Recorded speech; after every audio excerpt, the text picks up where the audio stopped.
What's going on, my people? Welcome back to the Uncut podcast. This is episode 9, part number 1 from my WWE Smackdown live review for October 11, 2016. But before we hop into the review, I'm going to go ahead and quickly do a No Mercy recap, go over the results, and give my opinions on all the matches, and then we'll hop into the review. The reason I didn't put the review up on Sunday is because, well, one, I didn't watch it live because I was out, with the family and my fiance. We went to my aunt's birthday dinner at Mike's Crab Shack, and we had a good time, man. Had some good ass dinner. I ate some white people food for the first time. Mahi mahi, bro. I'm pretty sure some of y'all heard about that, man. That fish is the shit. But when you put hot sauce on it, man, it tastes even better. But anyway, basically, my fiance didn't have a place to stay because the place that she lives right now, she lives in a rooming apartment or a rooming house, whatever it is, and they have curfew. Everybody in that house has a curfew. Everybody has the same curfew. You have to be in by 10 o'clock or before 10 o'clock. After 10 o'clock, they ain't gonna let your ass in. You have to be in by 10 on the dot. Not 10:01, not 10:03, not 10:36, but 10 o'clock. So she didn't have a place to stay. So she ended up staying the night at my house, and rightfully so. It was a good night for me. We didn't do what y'all think we was doing. We in my parents' house. Now, you gotta respect your parents. You can't just up and have sex in your parents' house. So don't be thinking that. You're gonna get a hotel room for that, but that's besides the point. The funniest part about the whole date on Sunday night, though, is that we actually finessed the bartender. We tricked his ass into giving us alcohol without asking for ID, which was funny as all hell. Like, he looked, younger than we thought he was. I think he was, 26 or something like that. Might have even been younger. But we tricked his ass into giving us alcohol without ID. I actually got the video of it on Instagram. Go ahead and check that out. Link is in the description to my Instagram. Go ahead and follow me on there. Also, follow me on Twitter and like me on Facebook while you're at it. Because sometimes YouTube sub boxes be fucked up. So you don't always automatically get the notification when I upload a video. So whenever I do upload a video and you don't get the notification from YouTube right away, you will always get the notification from Facebook or Twitter or both if you're following and liking me on both. Links to those will also be in the description. But anyway, my fiance didn't have a place to stay. She called her brother's best friend to see if she can stay over there for the night, and he gave her the address, and we went to drop her off. Turns out it was the wrong address, and she called him back, and he said, "All right, I'm on my way." 5 minutes later, she called him back again. She said, I'm on my way. I'm pulling up right now." But you said that 5 minutes ago, and he still ain't pull up. So my dad decided to, let her stay here at our house. And it was a good night. Although she fell asleep an hour after she came. That came out wrong. She fell asleep an hour after she got here is what I meant to say. Because me and my sister were cleaning up, finishing up what the hell we was doing on Saturday. And yeah, we didn't really get to do anything. But I got to watch No Mercy around like 1 or 2 o'clock in the morning. And I kind of enjoyed it, but at the same time, I didn't enjoy it. I was kind of like half and half on the whole show. Like mixed feelings, pretty much. I didn't finish watching the show till like 4 o'clock in the morning. And once I finished watching that, I started watching the Bernie Mac show to keep myself awake. Because I didn't want to stay up. I didn't want to go to sleep and then wake up too late to the point where as soon as I wake up, I'm going to have to drop her off back at the station. No. I stayed up all night just so I could spend the morning with her, because we didn't leave the house till 11:30, and we got to the station, and we was there until like 12:15 because we missed the first bus, and we had to wait like 15 extra minutes for the next bus. But anyway, that was Sunday night and Monday morning, so yeah, I chose my fiance over wrestling and YouTube and video games. And I'm pretty much going to choose her over everything whenever I'm with her. And that's just real. But anyway, let's go ahead and do this No Mercy recap before we hop into the review, pull up the results. Alright, so we got the Hype Bros and American Alpha versus the Ascension and the Vaudevillains in an 8-man tag match. Do I care? Fuck no. We've seen this match way too many times. 9 minutes, 10 seconds. Babyface won. Who do you think won? Next we have the WWE Championship match. You got AJ Styles versus Dean Ambrose versus John Cena for the WWE Championship, and this was a great fucking match. Possibly the best match on the card. This and the IC Championship. But the IC Championship was the match of the night for me because storytelling, you know. But the WWE Championship match was just fucking crazy. John Cena pulled out a couple of moves that I ain't never seen him pull out before. Dean Ambrose actually turned the tables on AJ Styles and locked him in his own calf killer. And I do mean calf killer. If you can say magic killer, you can say calf killer. Fuck the calf crusher. Calf killer is what I'm going to call it. But Dean turned the tables on him and put him in the calf killer. And John Cena came over and put him in the STF. So he's now trapped with 2 submissions. And he taps out. The ring bell, ringer, timekeeper. How the fuck did I forget that? The timekeeper rang the bell. And Mike Chioda called it off. Restarted the match, or continued the match rather. And AJ Styles wins by hitting John Cena in the gut with the steel chair, and then hitting him in the back, and then he pinned him after that. That is the weakest way for John Cena to ever lose a match. Like, for real, you couldn't hit him with a Styles Clash on the chair. You just had to hit him with that weak ass chair shot to the gut, and then to the back, really. But aside from that weak ass finish, the match was fucking awesome. It was match of the night for me up until the IC Championship match, but I give it 4 stars. Next we have Nikki Bella versus Carmella. Match was kind of meh, but Nikki Bella looked like a fucking porn star with them jean booty shorts she had on. She also wore them on SmackDown tonight. And the first thing that popped up in my head was that ass, because although it's fake, she got ass, man. Nikki Bella defeats Carmella because she hasn't won a match in shit. I don't remember the last time she won a match, but Carmella beat her every time. But Nikki Bella beat her this time. 8 minutes, 5 seconds. I give it 2 stars. Best I can give it, just being generous. Next we have the Tag Team Championship match. We got Heath Slater and Rhino versus the Usos. And Heath Slater and Rhino actually retained against the Usos. The Tag Team Championship match, this match went 10 minutes, 17 seconds. Heath Slater actually held his own in this match. He also pulled off a Shelton Benjamin-like move from the top rope. You know, a possum-like move. You know, one of the Usos, I believe it was Jimmy on the top rope, getting ready to do the Uso splash, and Heath Slater just popped up out of nowhere, jumped on the turnbuckle, and hit his ass with the avalanche power slam. And that shit was awesome. I'll give this match 3.5 stars. I was highly entertained throughout this whole match, and Rhino still got it. Next we have Baron Corbin versus Jack Swagger. I didn't really give a shit about this match. This match went 7 minutes 30 seconds. The right man won, Baron Corbin. And that's about it. I give that 2 stars. It's kind of boring from start to middle. Picked up in the middle. But anyway, next we have Dolph Ziggler versus The Miz for the IC Championship. And Miz pulled out all the stops.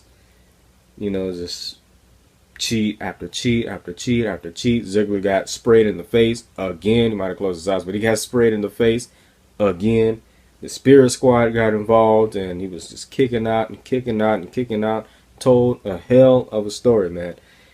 But at the end of the match, 3 super kicks later, the final one with his bare foot, well, he actually had a sock on, but still, with his bare foot, Ziggler finally wins the big one. And he keeps his career, and he signs a new contract. He's now the new Intercontinental Champion. And this kind of reminded me of... It kind of reminded me of Eddie Guerrero versus Kurt Angle at WrestleMania 21, where Kurt Angle had Eddie Guerrero locked in the ankle lock, and Eddie just slipped out of his boot and rolled Kurt Angle up and won the match. You know, cheap victory, pretty much. So that's what that kind of reminded me of. He slipped out of his boot and hit Miz with the super kick. It was the second super kick with the sock foot. They kept saying barefoot, sock foot. Bare feet, skin. God damn it. But anyway, I give this match 4.5 stars. I really enjoyed it.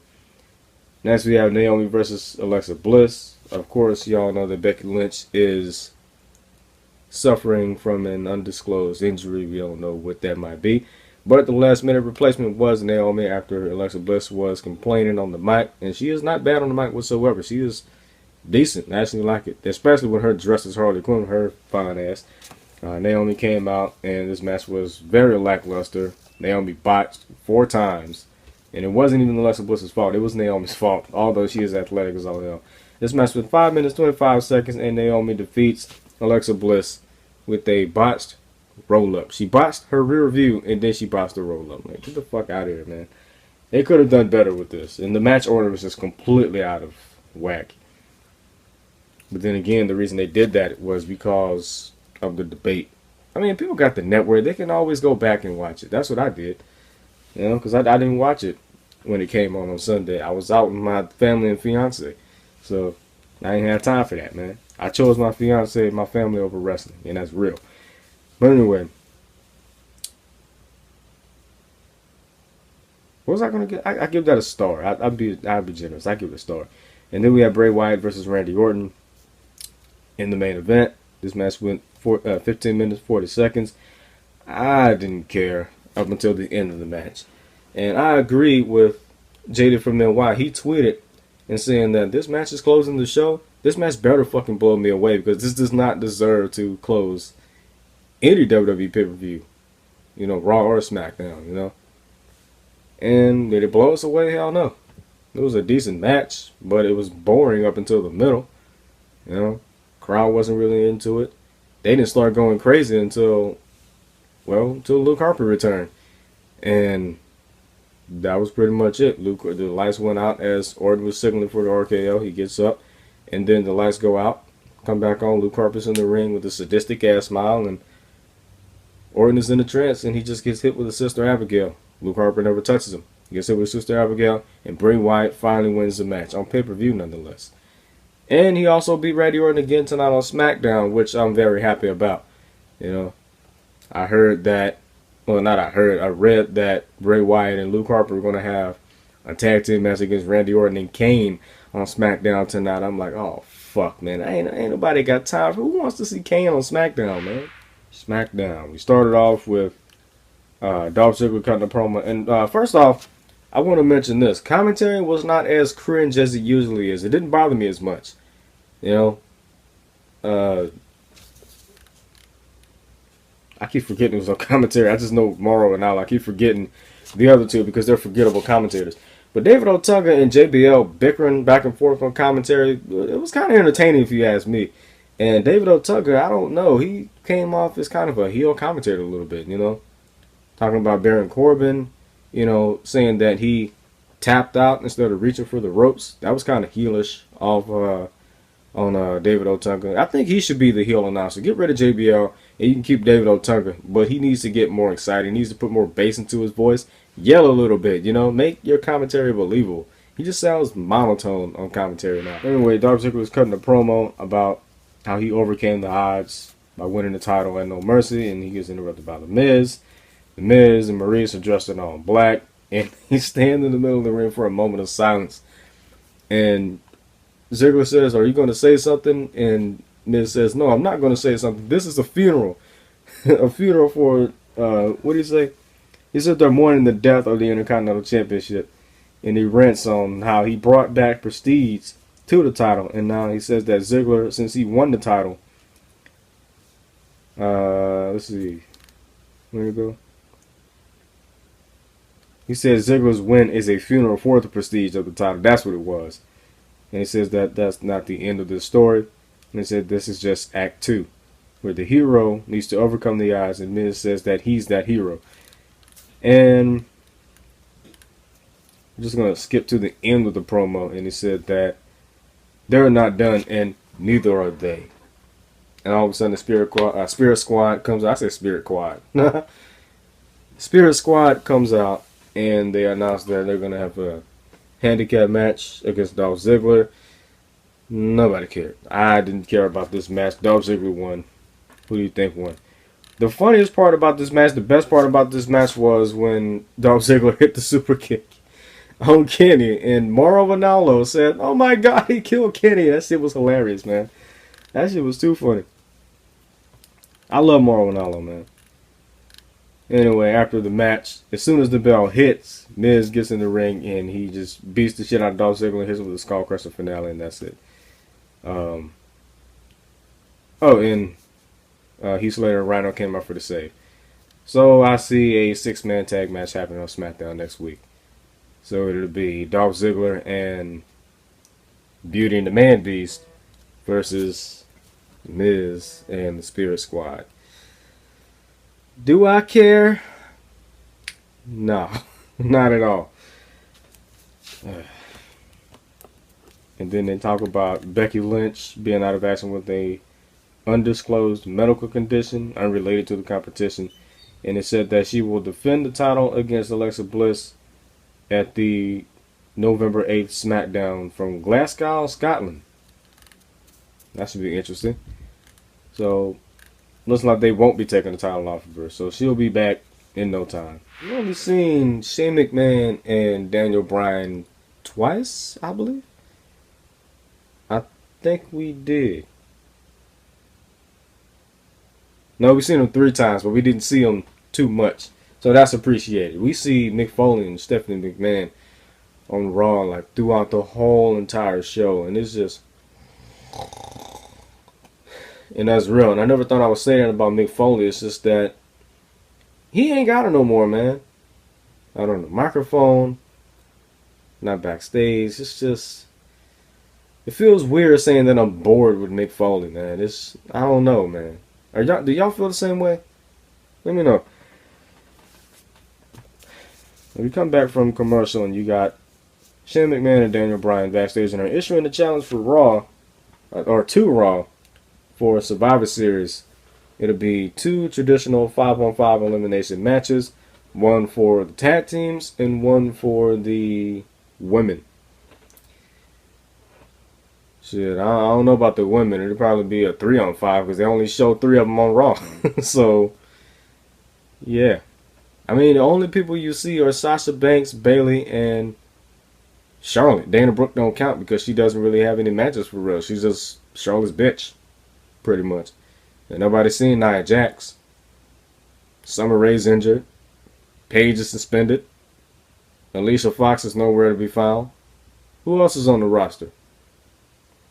Shit, who knows?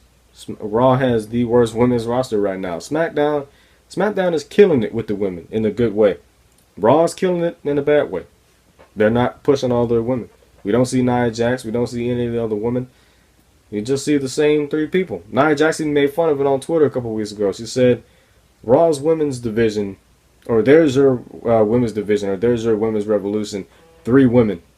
Remember, girls, I'm not like most girls. Basically making fun of the Raw women's division, saying that it's only 3 women that you see, not including herself. Next we have Carmella versus Naomi.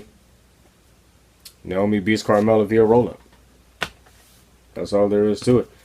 Nikki Bella distracts her, and that was it. And Carmella runs like a bitch. And you have Alexa Bliss backstage, and this was immediately after the match. After Nikki and... I was about to say Nikki and Carmella. After Nikki and Naomi celebrate, you got Alexa Bliss with this... What type of fuck shit was that? Like, I'm not impressed. She has the best I'm not impressed look ever. And somebody said that in a tweet that they actually showed. But, Andrea DeMarco, excuse me, I fucked up her first. Sorry, baby, for butchering your first name. She said that she can beat Naomi any day of the week. And Daniel Bryan walks up to her and makes the match for next week. So, that's something to look forward to. Hopefully, Alexa Bliss gets her win back, because that was fucked up what they did at No Mercy. Next we have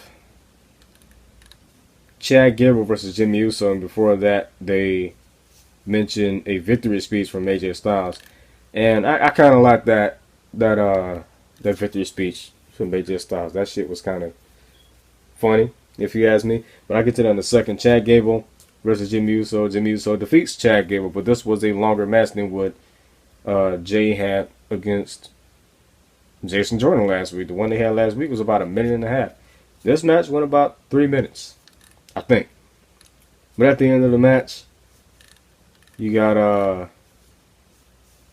Chad Gable mostly on offense, and Jimmy turns the tables and rolls them up from the corner. And while the ref is counting, and I ain't never seen this before, while the ref is counting, Jay pushes his brother from the outside to keep Gable pinned down. You know, he grabs the ropes and he gets himself like halfway in the ring and puts his feet on Jimmy to give Jimmy the leverage. If that's an easy way to explain it. That's basically the best way I can explain it, but that was actually creative. I like that. They should do that shit more often. That was just out of nowhere. I love their theme song, by the way. We have the Hype Bros backstage talking about whatever. I don't talk about that shit. Next we have AJ Styles' victory speech, and this was just fucking hilarious. He pretty much just talked shit about beating John Cena and Dean Ambrose at SummerSlam. That's SummerSlam.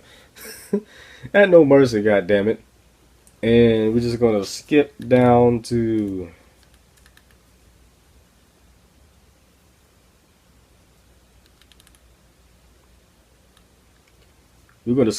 Dean Ambrose coming out, and Styles says that the championship belongs to him and no one is jumping him in line. And it says that he has a mystery opponent and he's not even on the roster. And out comes James Ellsworth. He is more over than Roman Reigns. He got a hell of a pop. And here's what else is funny.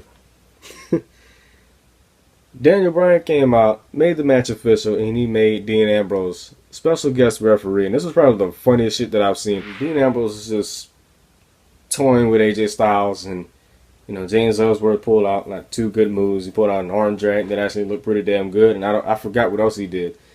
But AJ Styles just had enough of it and just started beating the shit out of James Ellsworth, and hit him with the Styles Clash, and actually did the same thing. That it kind of looked the same way that Yoshitatsu sold it. You know, I guess he was scared to leave his head back, so he leaned his head forward a little bit and got Styles Clash on his head. I wouldn't be surprised if the Styles Clash ended up being banned after that. You know, WWE's overprotective when it comes to finishing moves and shit. So, yeah, he got Styles Clash on his head. It didn't look that bad, but he got hit on the head. Or he fell on his head. And then Ambrose starts stalling the match, and he's just doing all kinds of shenanigans and shit. And like, he goes outside the ring while AJ Styles is pinning James Ellsworth after the Styles Clash, and you know, he goes to, actually no, even before the Styles Clash, he had the calf killer on him, and Ambrose pulled out the phone. And he was talking on the phone. He was laying like this, just talking on the phone while James Ellsworth was tapping out. And, you know, without a care in the world. And AJ Styles just getting pissed the fuck off. And then he hit him with the Styles Clash. And Dean Ambrose, make count. He said 1, 2, and stopped. Then he got out of the ring and said, 1 second. Went over to this hot-ass female fan. She was fine as fuck. And he went to sign an autograph for her. And he also ate somebody's popcorn and drank somebody's soda. That's some Stone Cold Steve Austin shit right there. That was actually pretty funny. That was like the most interesting shit that I've ever seen Dean Ambrose do as a babyface. And that's real. You know, I mentioned before that he's kind of stale and boring right now. But that was actually pretty entertaining. And AJ Styles was getting pissed the fuck off. And then all of a sudden he got hit with the dirty deeds. And AJ Styles was trying to pick and choose. Like, what am I going to do? And then he just took James Ellsworth, which got a huge pop, and put him on top of AJ Styles. Count it. 1, 2. AJ kicks out. He gets hit with another dirty deeds, and he puts him on top of him again. And a fast count. 1, 2, 3. James Ellsworth defeats AJ Styles. And then on Talking Smack, Daniel Bryan gives James Ellsworth a WWE title match. That should be fucking interesting. I cannot wait until SmackDown next week. Although SmackDown was kind of meh tonight, it was, you know, a skippable show. You didn't really miss anything. It was still enjoyable to watch if you know, didn't have anything to watch tonight. So if you missed SmackDown, go in and check that shit out, man. Especially the Dean Ambrose, AJ Styles, James Ellsworth segment. That shit was fucking hilarious. And then we have the main event. Luke Harper and Bray Wyatt versus Kane and Randy Orton. I'm just going to skip to the end of the match. I didn't give a shit about this match whatsoever. But Kane is on the apron waiting for Orton to tag him. He's reaching for a tag, and the lights goes out, and they come back on, and Luke Harper's in that corner, and Orton is in a trance. He's like, what the fuck just happened? And then he turns around, gets hit with his sister Abigail, and he loses to Bray Wyatt once again. Finally, Bray Wyatt gets another win. Let's hope we can keep the win record going. He's now 2 wins up. Alright? He's now 2 wins up. We're just going to keep the losses out of it. So he's now 2-0. Restart the record. And that is SmackDown. That's pretty much it. So I hope y'all enjoyed the review. I hope y'all enjoyed the No Mercy recap. From now on, I'm going to be doing SmackDown in its own review like I've been doing. And instead of doing Raw, I'll just not do Raw. I'm not reviewing Raw. I'm not watching Raw. I'm not watching Raw until January. SmackDown review will go up every Wednesday morning. I'll also do a little bit of news and rumors in certain episodes. I'm not going to do it in every episode, but I'll do it in certain episodes because right now there's no news. So, and like the only news that I can find is something on the Raw Cruiserweights and Vince McMahon's involvement, which is basically some bullshit. Here it is. Backstage notes on the WWE Cruiserweight division. I'll leave the link to this in the description so you can read it for yourself. WWE was requiring, let me move this over some. And WWE was requiring the Cruiserweight WWE was requiring Cruiserweight competitors to wait in prior to the tournament to ensure everyone was under 205 pounds. Dave Meltzer of the Wrestling Observer is reporting. I'm a little tired right now, so don't say shit about my fucked up reading right now. I am supposed to be getting glasses soon. I'm still waiting on that damn call. They're taking their sweet ass time. To ensure everyone was under 205 pounds. Dave Meltzer of the Wrestling Observer newsletter is reporting that WWE is no longer weighing cruiserweight wrestlers now that they're on the main roster, which is stupid on WWE's part. One such example is Brian Kendrick, who was billed as 150 during the summertime tournament, and has now been listed as 170 on Raw. Meltzer speculated that the cruiserweight changes may have something to do with Vince McMahon. Of course it does. Vince had very little to do with the Cruiserweight Classic, but obviously has his hand in the division now that it's on Raw. I was thinking about this when I read this shit this morning. Vince McMahon should not be dealing with the Cruiserweights whatsoever because he's already fucking them up. They're already dry. They're already having 3-minute goddamn matches. Really? They should be having 10-minute, not even 10 minutes. They should be having 15 and 20-minute matches every week on Raw.